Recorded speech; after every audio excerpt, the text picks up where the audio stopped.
Bueno, buenos días. Nosotros somos Esteban Jiménez, Jean Paul López Barona y mi persona Luis Fernando Reguela. Bienvenidos a nuestro podcast sobre el determinismo y libre albedrío. En este podcast hablaremos sobre una de las preguntas filosóficas más importantes. ¿Realmente somos libres para decidir o nuestras decisiones ya están determinadas por factores externos? Determinismo. Es la idea de que nada sucede por azar. Todo lo que haces, piensas o eliges hoy es el resultado necesario de una cadena de causas previas. Tu genética, tu crianza, tu entorno social, incluso las leyes de la física. Si el universo fuera una película, el determinismo dice que el guión ya está escrito y nosotros solo estamos actuando nuestra parte. Libre albedrío. Es la creencia de que, a pesar de las influencias externas, los seres humanos tenemos la capacidad real de elegir. Es la idea de que, ante dos caminos, tú tienes el poder de decidir cuál tomar, sin que tu pasado te obligue. Si el libre albedrío existe, tú eres el autor de tu propio guión. Pregunta 1. La pregunta dice, si una persona comete un acto violento debido a una infancia traumática, falta de educación y un entorno hostil, ¿es realmente responsable de sus actos o es simplemente una víctima de su pasado? Si el determinismo es cierto, deberíamos eliminar las cárceles y crear centros de reparación. Yo pienso que las experiencias de vida sí influyen mucho en las decisiones de las personas. Alguien que creció rodeado de violencia probablemente tenga más dificultades para controlar sus acciones. Estoy de acuerdo en parte, pero también creo que cada persona puede decidir cambiar. Hay personas con vidas difíciles que no terminan haciendo daño a otros. Pienso que las cárceles deberían enfocarse más en rehabilitar que solo castigar. Si una persona fue influenciada por su entorno, también necesita ayuda psicológica y educación.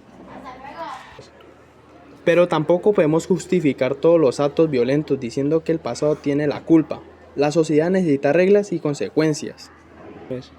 Entonces podríamos decir que el entorno influye bastante, pero las personas todavía tienen cierta responsabilidad sobre lo que hacen. Bueno, yo pienso que ambas cosas pueden ser ciertas al mismo tiempo. El entorno puede influir mucho, pero las personas siguen teniendo cierta capacidad de decidir qué hacer.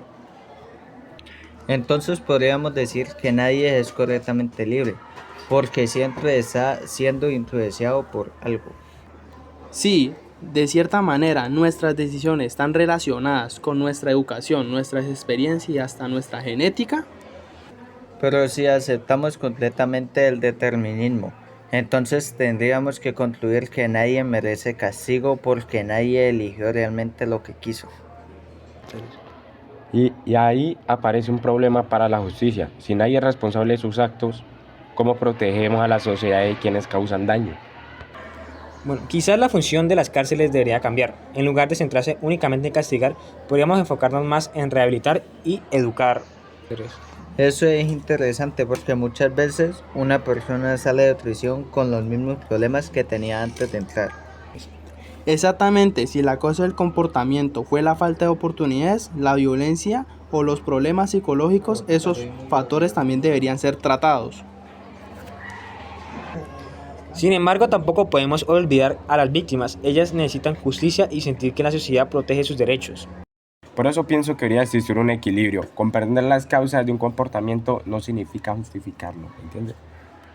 Bueno, pues en conclusión sería que creemos que las circunstancias influyen profundamente en las decisiones humanas, pero también es importante el cierto grado de responsabilidad individual. Pasemos a la segunda pregunta. Si las redes sociales pueden predecir qué vamos a comprar o qué música vamos a escuchar, ¿realmente estamos eligiendo nosotros? Yo creo que los algoritmos tienen mucho poder. Cada vez que usamos una aplicación dejamos información sobre nuestros gustos. Y esa información permite que las plataformas sepan qué contenido mostramos para mantener nuestra atención. A veces uno abre TikTok para ver un video durante 5 minutos y termina pasando una hora sin darse cuenta. Y eso demostraría que las plataformas están diseñadas para influir en nuestro comportamiento. Estoy de acuerdo, incluso cuando creemos que estamos explorando libremente, en realidad estamos viendo opciones que alguien o algo ya eligió mostrar. eso limita nuestras posibilidades sin que nos demos cuenta. Además, muchas plataformas utilizan información sobre nuestro comportamiento. ¿Sabes cuánto tiempo vemos un video que comentamos, que convertimos y que ignoramos con toda esa información? Pueden construir un perfil bastante preciso de cada persona. Bueno, y lo más impresionante es que muchas veces las recomendaciones son acertadas, que parece que no en nuestra mente. A mí me ha pasado que estoy hablando de un tema y después me sale anuncios parecidos de lo que estoy hablando. Eso hace que uno se pregunte hasta qué punto nuestras decisiones son realmente nuestras. Si constantemente estamos recibiendo sugerencias, quizás estamos siendo guiados más de lo que pensamos. Sin embargo, también creo que las personas siguen teniendo capacidad de decisión. Que me aparezca un anuncio no significa que obligatoriamente voy a comprar el producto. Claro, pero la influencia existe. Muchas más empresas gastan millones de dólares en publicidad digital porque saben que afecta el comportamiento de las personas. También debemos pensar en los jóvenes. Muchas veces las redes sociales influyen en la forma de decir, hablar o incluso pensar sobre ciertos temas. Y cuando millones de personas siguen tendencias similares, parece que la individualidad se reduce. Todos terminamos consumiendo contenidos parecidos. Pero también hay un aspecto positivo. Los algoritmos pueden ayudarnos a encontrar información útil, música que nos gusta o contenidos educativos. Eso demuestra que la tecnología no es necesariamente buena o mala, todo depende del uso que hagamos de ella. Yo creo que el verdadero problema aparece cuando dejamos de cuestionar lo que vemos. Exactamente. El pensamiento crítico es lo que nos permite conservar cierta libertad frente a la influencia de la tecnología.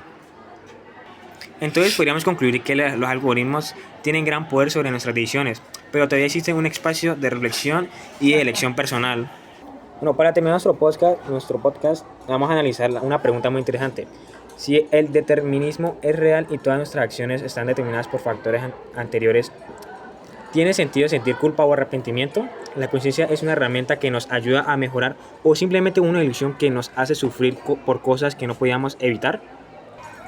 Esa pregunta me parece una de las más difíciles, porque todos hemos sentido culpa alguna vez. Todos hemos cometido errores y después hemos pensado, ojalá hubiera actuado diferente. Pero si el determinismo fuera cierto, quizá nunca tuvimos la posibilidad real de actuar de otra manera. Exacto, desde la perspectiva determinista, cada decisión que tomamos sería el resultado de nuestra personalidad, nuestra educación, nuestras emociones del momento y las circunstancias que nos rodeaban. Si todo nos llevó a actuar de cierta manera, entonces tal vez no había otra opción posible. Pero eso genera un problema. Si nadie podría actuar diferente porque nos sentimos responsables de nuestras acciones, porque sentimos remordimiento cuando hacemos algo que afecta a otra persona. Yo creo que la culpa cumple una función importante. Aunque nuestras decisiones estén influenciadas por muchos factores, la culpa nos obliga a reflexionar sobre lo que hicimos y sobre las consecuencias que tuvieron nuestras acciones. Estoy de acuerdo. Por ejemplo, si discutimos con un amigo y le decimos algo hiriente, después podemos sentirnos mal. Esa sensación nos ayuda a comprender el daño que causamos y motiva a pedir disculpas. Eso significa que la culpa podría ser una herramienta para aprender. Sin ella quizás repetiríamos los mismos errores una y otra vez. Sin embargo, también hay personas que sienten culpa por cosas que estaban fuera de su control. A veces alguien se culpa por no haber ayudado más a un familiar o por no haber evitado una situación que realmente no podía controlar. Y en esos casos la culpa puede ser muy dañina. Puede convertirse en una carga emocional que afecta la autoestima y la tranquilidad de la persona. Por eso creo que es importante diferenciar entre una culpa útil y una culpa destructiva. La culpa útil nos ayuda a mejorar la destructiva nos mantiene atrapados en el pasado. Me parece interesante porque muchas veces confundimos ambas. Pensamos que sentir mal constantemente demuestra que somos responsables cuando en realidad puede impedirnos avanzar. Bueno, y como conclusión creemos que la culpa y el arrepentimiento pueden tener un papel positivo cuando nos ayudan a aprender y a mejorar. Aunque el determinismo plantea dudas sobre la responsabilidad individual, la conciencia sigue siendo una herramienta fundamental para la convivencia y la reflexión y el crecimiento personal.